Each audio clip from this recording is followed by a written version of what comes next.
I've stood on the Great Wall of China in the rain.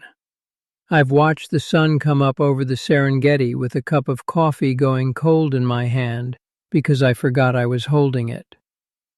I've eaten dinner in 43 countries. Some of those dinners in places so beautiful they didn't look real, like somebody had painted the backdrop and forgotten to tell me. 43 countries. And I chose to grow old on a small island most people can't find on a map. That's the question I get asked every single day, by email, by the fellows I used to work with, by strangers in the comments. Walter, you've seen the whole world. You could have picked anywhere. Why there? And I understand the question. Believe me, I do. Because if you'd asked me at 50 or 60, or even at 68, I'd have laughed at you. The Philippines wasn't on my list. It wasn't on anybody's list I knew. It was a place you flew over on the way to somewhere else. So how does a 69-year-old ship's engineer from Duluth, Minnesota, a man with more passport stamps than most travel agents, end up living out his years in a little coastal city in the middle of the Visayan Sea, on a modest pension, with no plans to ever leave? I'm going to tell you the whole story. The real numbers. What my life here actually costs, down to the dollar. Because I know some of you are sitting there with a calculator and a worried look, the same way I was. But I'm also going to tell you the part the numbers can't explain. The part about what happens to a man when the person who made the world worth seeing is suddenly gone from it. Because here's the truth, and I'll give it to you right up front, the way I wish somebody had given it to me. I didn't come here because it was cheap. The cheap is what made it possible. I stayed for a different reason entirely. 43 countries. And this is the first place that ever felt like it was mine. Stay with me. I think some of you need to hear this one. My name is Walter. I'm 69 years old, and I spent my whole working life getting paid to leave home. I grew up in Duluth, Minnesota, on the cold shoulder of Lake Superior, in a house where winter started in October and negotiated hard about leaving in May. My father worked the ore docks, and at 19 I did what a certain kind of Duluth kid did back then. I went down to the lake and I got on a boat.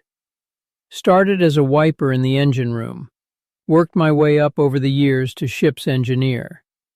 First the Great Lakes, then the deep water. Merchant Marine. For 4 decades, my office was the belly of a cargo ship. Rotterdam, Singapore, Santos, Brazil. Ports whose names most folks have never heard, in countries most folks will never see. That's where the 43 countries came from. Not from luxury, not from tour buses. From work. Diesel and paperwork and shore leave. And for 44 of those years, there was Eleanor. I met her at a church potluck in Duluth when I was 23, home between contracts, and I knew by the second Jell-O salad that I was done looking. We got married the next spring. And people used to ask her, honestly, a little rudely, "How do you stay married to a man who's gone half the year?" And Eleanor would say, "He's not gone. He's just out getting stories to bring me." That was our whole marriage right there. Every port I'd buy a postcard, and I'd write her the one true thing I'd seen that day. Not "weather's fine." The true thing. A fish market in Busan at 4 in the morning. An old man in Lisbon feeding pigeons in a suit and tie. 40 years of postcards. She kept every single one in shoeboxes, in order, labeled in her round schoolteacher handwriting. When I retired at 62, we finally did it right. The trips became ours. Eleanor got her passport full. Italy, where she cried in front of a church. Japan for the cherry blossoms. A train across Canada where we ate breakfast watching the Rockies slide by. 7 years of it. The best 7 years of my life, and I'd seen the Serengeti.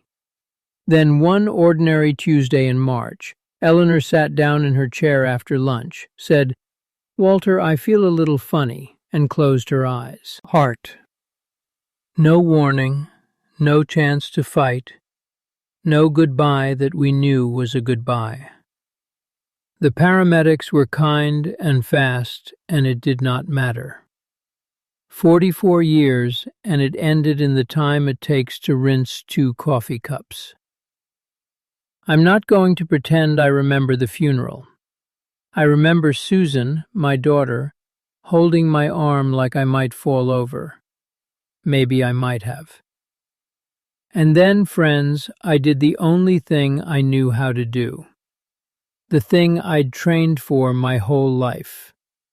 I shipped out. Not on a boat, on planes. I told everyone, I told myself, that I was finishing the list. Eleanor and I had places we'd never gotten to, and by God, I was going to see them for her. It sounded noble. Susan even said it was healthy, Dad staying active. Here's what it actually was.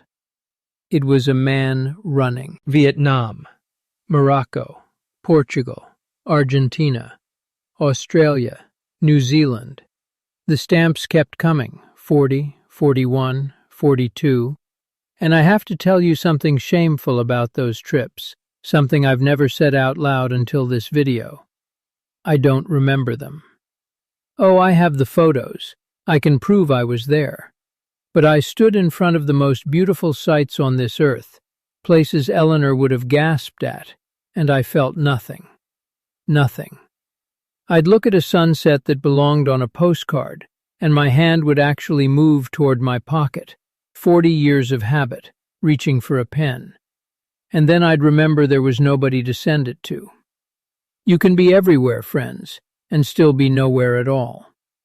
I was a 68-year-old man eating dinner alone in 43 countries, and every one of those dinners tasted exactly the same. Like nothing. Like cardboard and quiet. That was my life. Beautiful places, and none of them mine.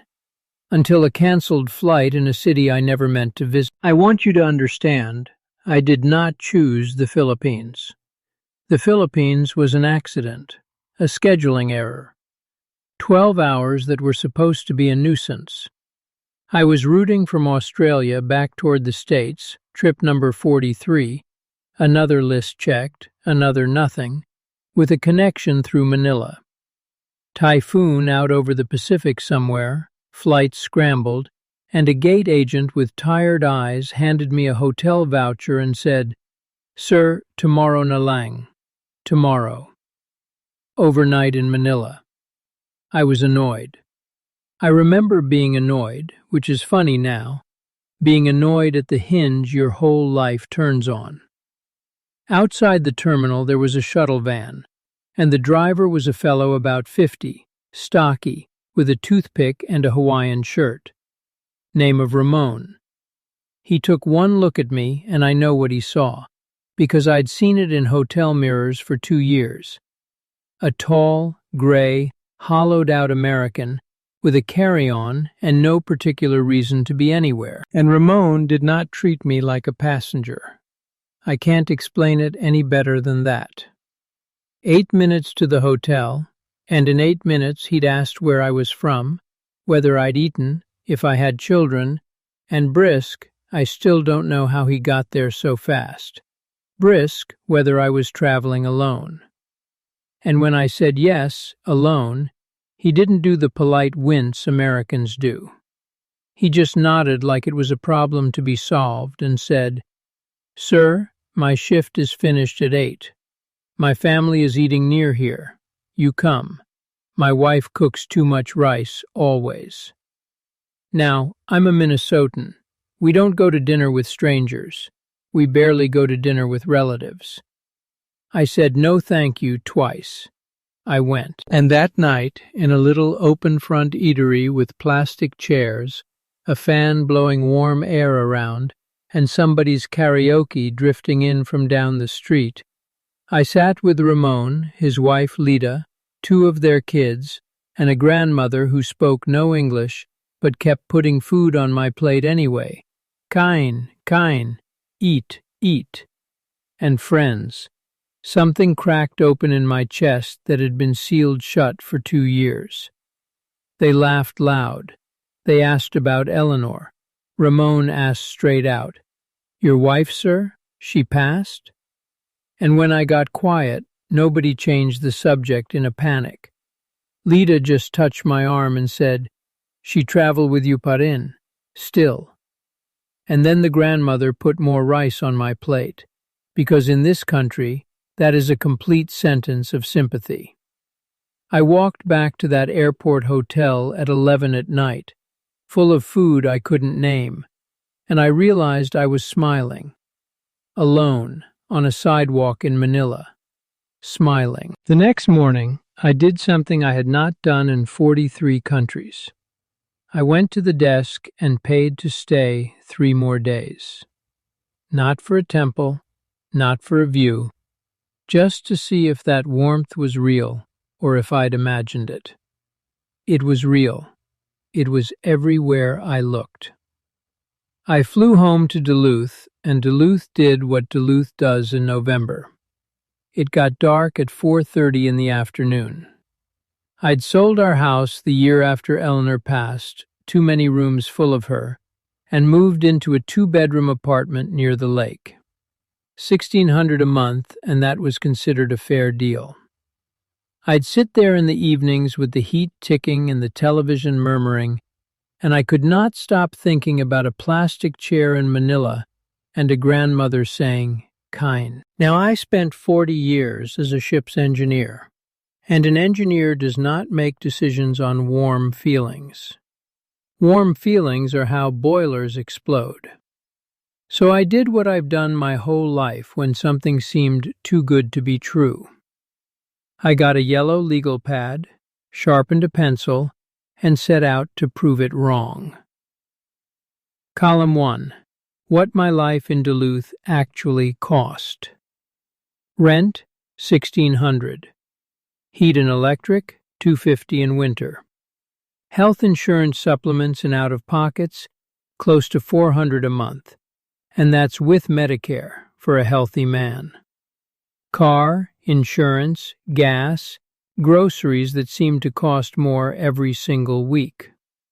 Total, my pension and Social Security together bring in about $2,100 a month, and Duluth was eating every dime and sending me into savings most months.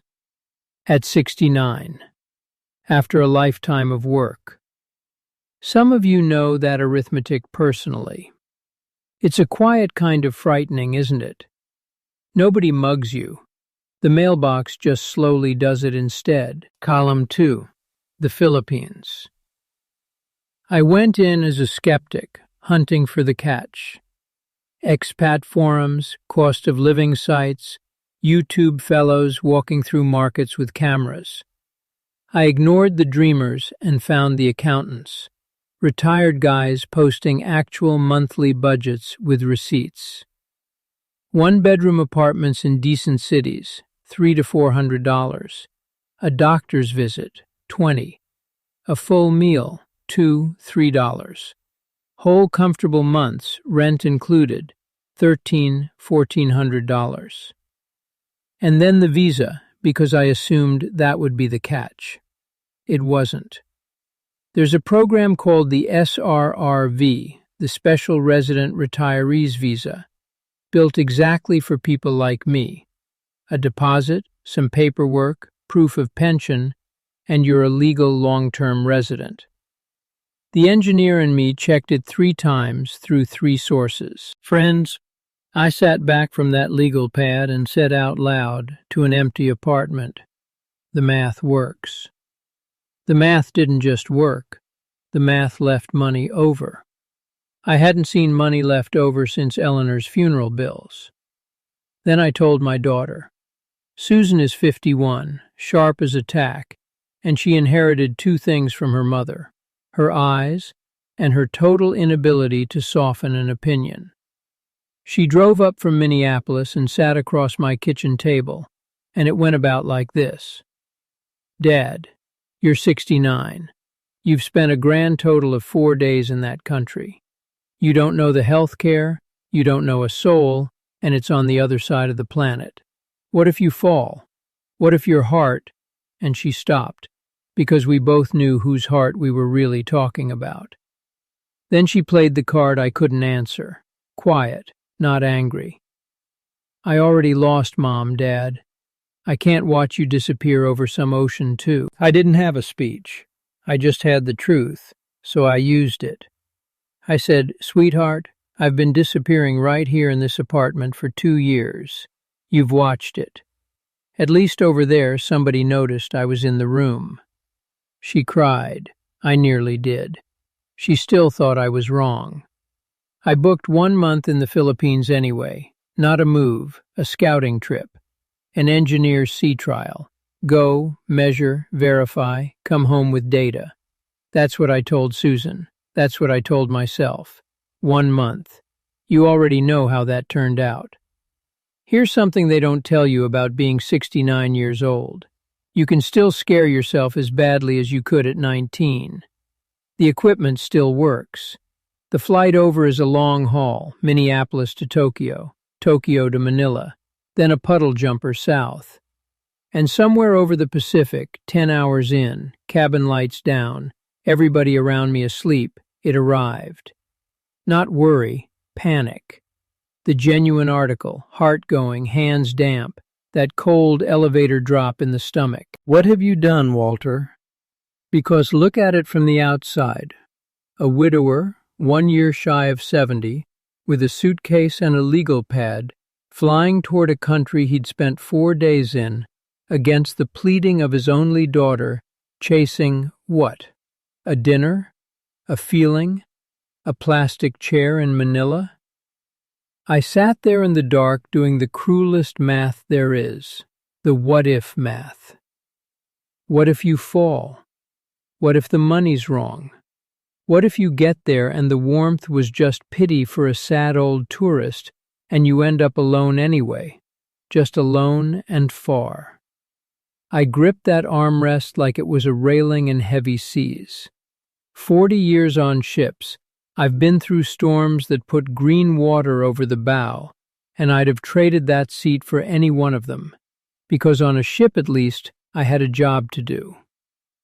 And then, and I swear this is true, I couldn't write it better, the fellow next to me raised his window shade to look out, and the light came in, and I looked past him. Blue water. I mean a blue you don't get on Lake Superior. A lit from inside blue. And scattered across it, little green islands, dozens of them, ringed in pale sand, like somebody had spilled a handful of emeralds across a jeweler's cloth. And something happened in my chest, small, like a pilot light catching after 2 years of cold. Not happiness, I want to be honest with you. It wasn't happiness yet. It was interest. I hadn't felt interested in being alive since a Tuesday in March, and there it was, flickering, at 36,000 feet. Then we landed, and the Philippines introduced itself properly. The heat comes first.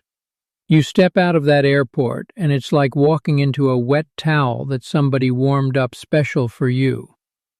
90 seconds, and my shirt surrendered. Then the sound. Tricycles, those motorcycle sidecars, swarming around like polite hornets. Jeepneys painted like carnival rides, packed with people. Roosters, at an airport. Somebody's karaoke already going before noon. A fellow tried to sell me a watch, a belt, and then, undiscouraged, a different watch. I stood there sweating with my 2 bags, and doubt took one more honest swing at me. Walter, you are too old for this circus. But I'd booked a little guest house with a balcony, and that first evening I sat out on it as the sky went soft and orange. Down the street, a family had their dinner table pulled half into the open, kids running around it. and the smell of somebody grilling fish came up on the breeze. The lady who ran the guest house appeared, unasked, with a bottle of San Miguel beer, cold, $1, and said, "Sir, you rest. Long trip," and went off humming. I sat there with that dollar beer, watching a street full of strangers act like family, and I heard myself say it out loud, quietly, to Eleanor, the way I still do. "You know what, Elle? I could do this." Cautious, but hopeful. First time in 2 years, hopeful. The scouting month had a plan, the engineer's plan. 3 cities, compare, measure, report. And I did visit 3. But I'll save you the travelogue, because the truth is the decision got made in the second week, in the second city, and I never really unpacked my heart anywhere else. Dumagete. It's a coastal city on Negros Island, maybe 140,000 people. They call it the City of Gentle People, and I assumed that was a Chamber of Commerce slogan until I'd been there 72 hours. It's not a slogan. It's a plain description, like calling Duluth cold. It's a college town. Silliman University sits right in the middle, one of the oldest universities in Asia, so the streets have bookstores and cafes and young people, which keeps the whole place feeling alive. And along the waterfront runs Rizal Boulevard, a long seaside promenade where, every evening, the entire town seems to come out and walk. Old fellows playing chess, ladies in visors power walking, vendors grilling corn, kids everywhere. The first evening I walked it, 4 complete strangers said good evening to me. 4. I counted, because in 2 years in Duluth, I'd had quieter months. Now let's talk money, because I promised you real numbers, and because I know some of you have been wading through all my sentiment with a calculator in your lap. Good, you should. Here's exactly what my life costs as I live it today. My apartment, 1 bedroom, tile floors, good bathroom, small porch, in a quiet compound with a mango tree, 10 minutes walk from the boulevard. 19,000 pesos a month. That's about $340. I want you to sit with that number the way I had to. $340. My apartment in Duluth was $1,600, and Duluth, God love it, is nobody's idea of a luxury market. Same money here rents me almost 5 months of home. Electric runs me around $50, and that's with the air conditioner earning its keep, because I am, after all, a man built for Minnesota. Water, $5. Fiber internet, fast enough for these videos and my Sunday calls with the grandkids, $30. Phone, $10. Food. There are little eateries here called carinderias, steam trays of home cooking. Point at what you want, where a full plate of chicken adobo and rice runs $2, maybe $3 with a drink. The public market sells me a week of fruit and vegetables and fresh fish for what a sad little plastic box of berries costs back home. Mangoes here, friends. I have to be careful because I get emotional about the mangoes. Say I spend $250, $300 a month on food, and understand that includes eating out most days like a small-town king. A tricycle ride across town, about $1, usually less. A doctor's visit, a good doctor, unhurried, $20, often less. A haircut, $2, gossip included. My health insurance situation here, between local coverage and paying cash for small things, costs me a fraction of the $400 a month the American system was extracting from me, and I'll get to health care properly in a few minutes because I ended up testing it the hard way. Add up my whole month, rent, utilities, food, transport, insurance, entertainment, everything. It lands between $1,300 and $1,400. My pension and Social Security bring in $2,100. Friends, you know what that means? For the first time since I retired, the month ends and there is money still standing. Money left over. Every month. I put some away. I send a little to Susan's kids' college funds, quietly, don't tell her.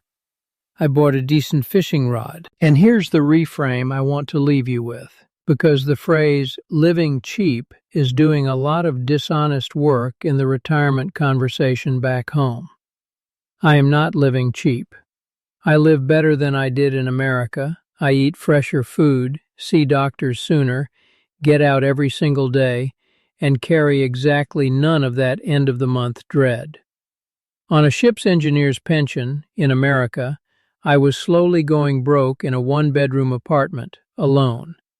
On the same pension here, I am, and I don't use this word carelessly, rich.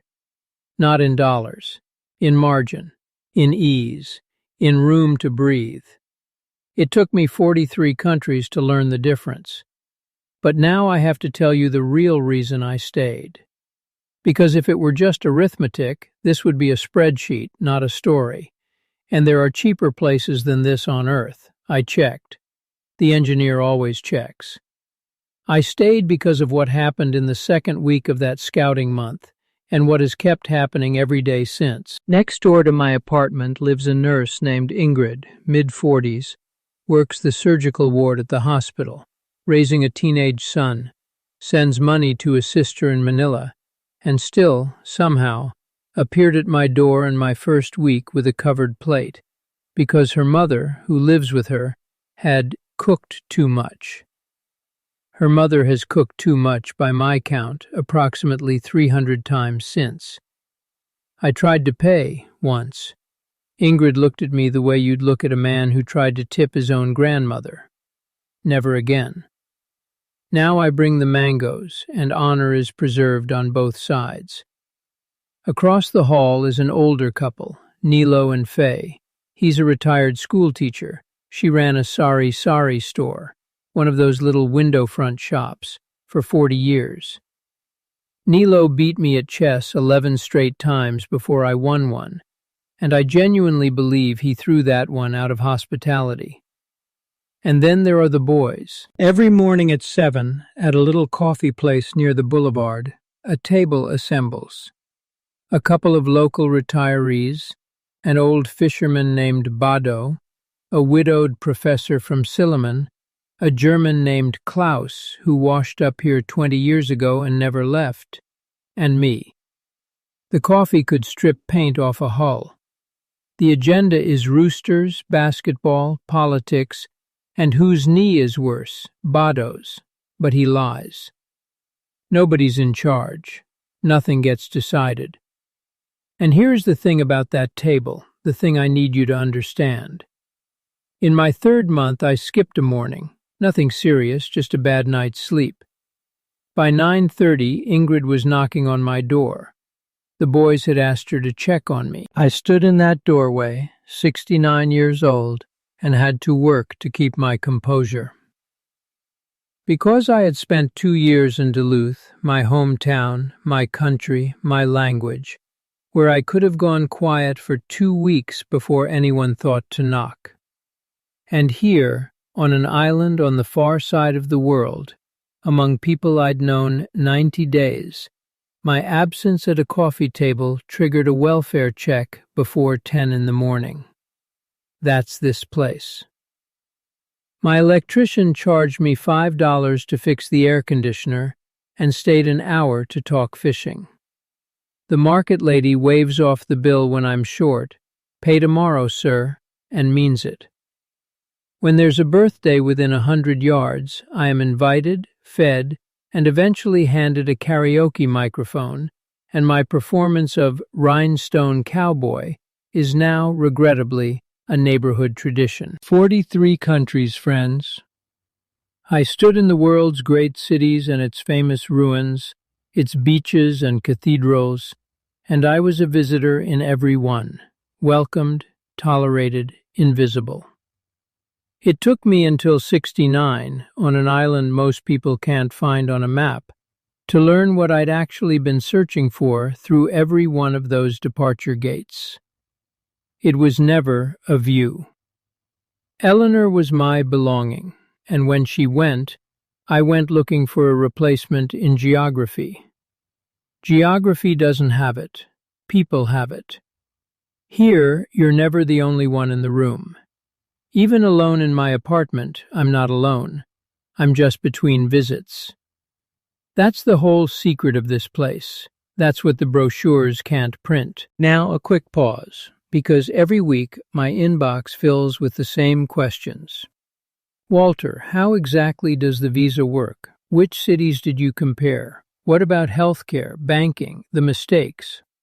I can't fit 5 years of homework into one video, so I finally wrote it all down properly. It's a book called The Honest Move, The Real Monthly Budgets with Numbers, the SRRV Visa Steps, Healthcare, The Cities Worth Your Time, and the Traps That Catch New Fellows. Because there are traps, and I stepped in several so you don't have to. I'm not selling you paradise. You'll see in a minute that I don't believe in paradise. It's just my legal pad, cleaned up and organized. Links in the description if it would help you. No pressure whatsoever. All right, back to the story because now I owe you the night everything got tested. It was my second rainy season. And I want to tell this one carefully because it's the chapter Susan was afraid of. The exact nightmare from her kitchen table speech arrived on schedule. It started as a headache behind the eyes and a tiredness that felt wrong. By evening I was burning up, and at 3 a.m. I woke up soaked through, fever raging, joints aching like I'd been worked over. And friends, at 3 a.m., alone, 69 years old, 8,000 miles from my daughter, the mind goes exactly where you think it goes. So this is it, Walter. This is the chapter where the old fool dies far from home, and Susan spends the rest of her life being right.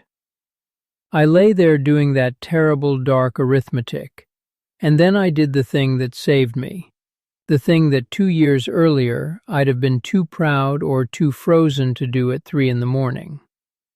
I knocked on Ingrid's door. She took one look, a surgical nurse in a bathrobe, all business, touched my forehead, pressed my wrist, and said one word: dengue.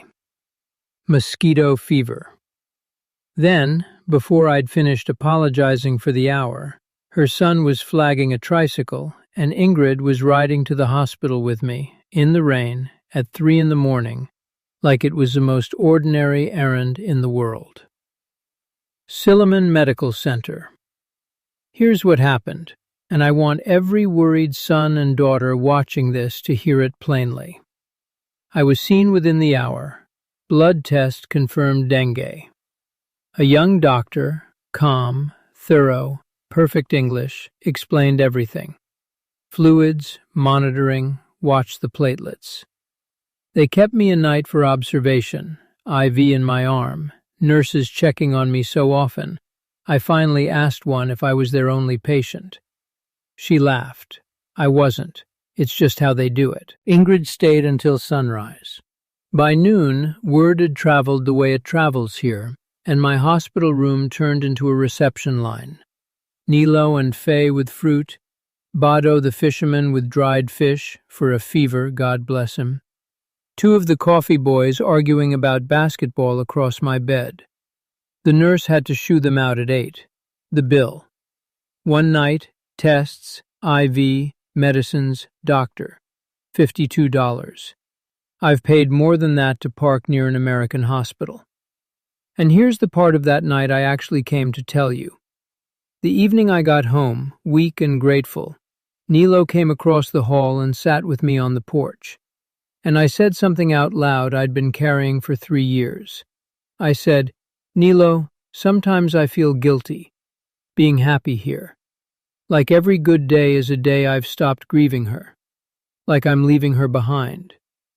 And Nilo, retired schoolteacher, buried a brother and a granddaughter, a man who chooses words like chess moves, looked out at the mango tree for a while, and said, "Walter, grief is not a house you must stay in. It is a door you carry. She comes through it wherever you are happy. She cannot find you in the sadness. There is nothing of her there. Be somewhere worth visiting. Be somewhere worth visiting." I called Susan the next day and told her all of it. The fever, the 3 a.m., the hospital, the $52, Ingrid in the rain, the room full of visitors, and what Nilo said. There was a long, long silence on the line, all the way from Minneapolis. And then my daughter, who had built her whole case on the question, "What if you get sick over there?" said, in a small voice, "Dad, if that had happened in Duluth, who would have knocked on your door?" Neither of us said the answer. We both knew it. Something broke open between us that day, the good kind of breaking. The fear, hers and mine, finally started to drain out of this whole story. "Now, before you sell the house and buy a ticket, sit down, because I owe you the other side of the ledger."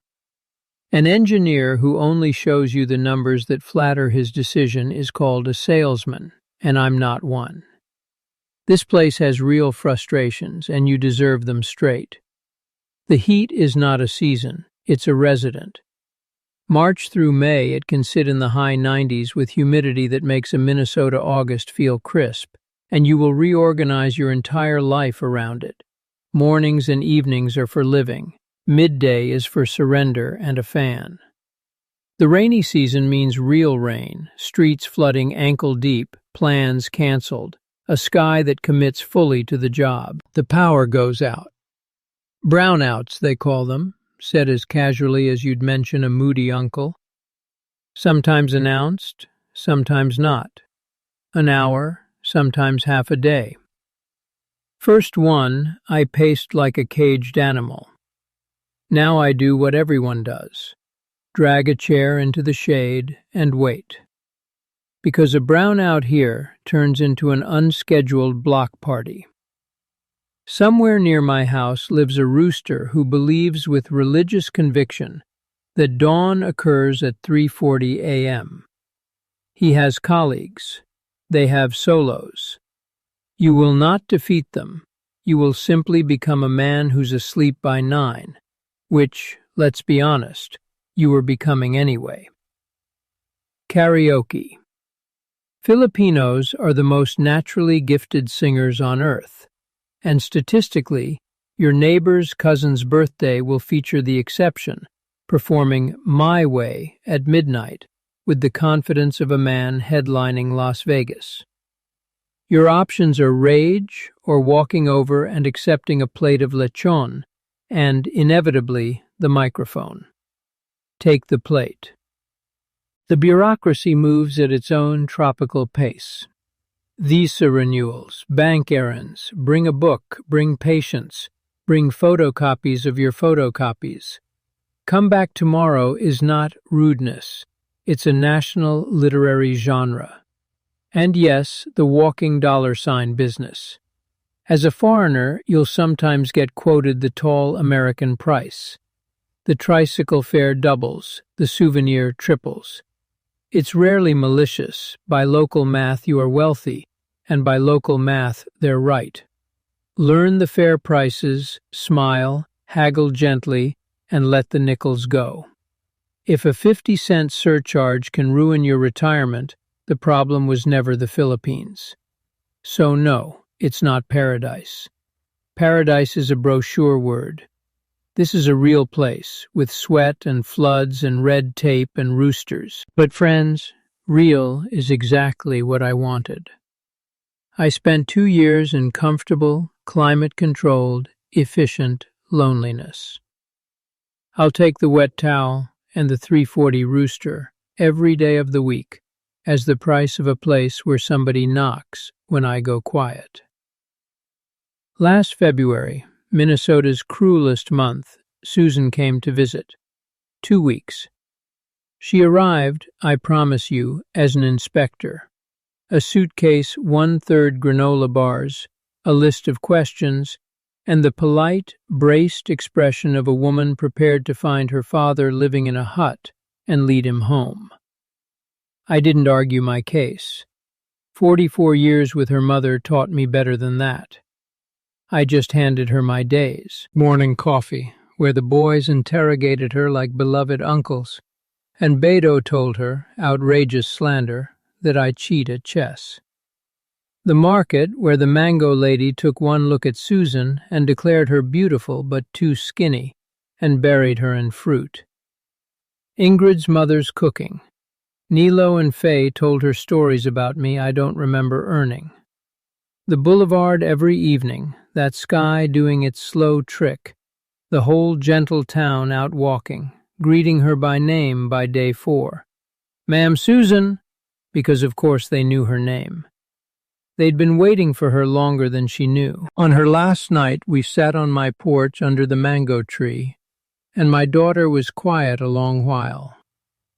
Then she said, "Dad, I owe you an apology. When you left, I thought you were running away. I thought you were doing what you did after Mom, just farther and forever." She looked out at the courtyard, at the light in Ingrid's window, at this little world that had folded her in inside of 2 weeks. "Now I see it. You weren't running away. You were running toward something. I just couldn't see it from Minnesota." And then she said the thing I'll keep till the end. She said, "You know what got me? It's not the beach, and it's not the prices. It's that everyone here talks about you like you belong to them." I do, sweetheart. That's the whole story. That's the answer to the question I get asked every day. Why here, Walter? Out of 43 countries, why here? Because I spent 50 years looking at the world, and this is the first place that ever looked back. Because the Great Wall is magnificent, and the Serengeti will stop your heart, but neither one notices when you don't come to coffee. Because I finally understand that I was never collecting countries. I was looking for a table with my chair at it, and it was here, on a small island most people can't find on a map, next to a nurse who cooks too much and an old teacher who quotes wisdom over chess. I'm done looking. A man who's done looking isn't lost anymore. He's home. Now, before you go, I want to talk straight to one particular person watching this. You know who you are. It's quiet in your house right now, isn't it? Maybe there's a television on for company. Maybe there's a photograph you talk to. Maybe there's a number in a bank account that makes the middle of every month feel like walking a ledge, and a voice that says this is just what the last chapter looks like. Sit down, be careful, wind it down. Friend, I am 69 years old, and I am here to tell you that voice is lying. It is not too late. You are not too old. And wanting to live again is not a betrayal of anyone you've lost. She comes through the door you carry, remember. She cannot find you in the sadness. Be somewhere worth visiting. Get a legal pad. Run your own numbers. That's all I did, that. And I said yes to one dinner with a stranger. If this story reached you tonight, do an old engineer a favor. Hit that like button and subscribe, because it truly helps these stories find the other quiet houses out there.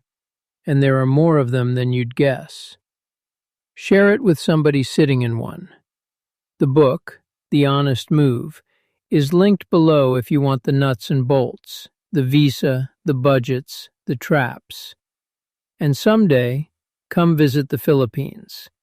Come to Dumagete, the city of gentle people.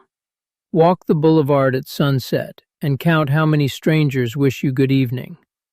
Look for a tall old American losing at chess near the coffee shop. Don't worry about not knowing anybody when you land. Nobody does, the first day. Somebody here will fold you right in. They always do. Salamat, my friends. Thank you for listening, and I'll see you in the next one.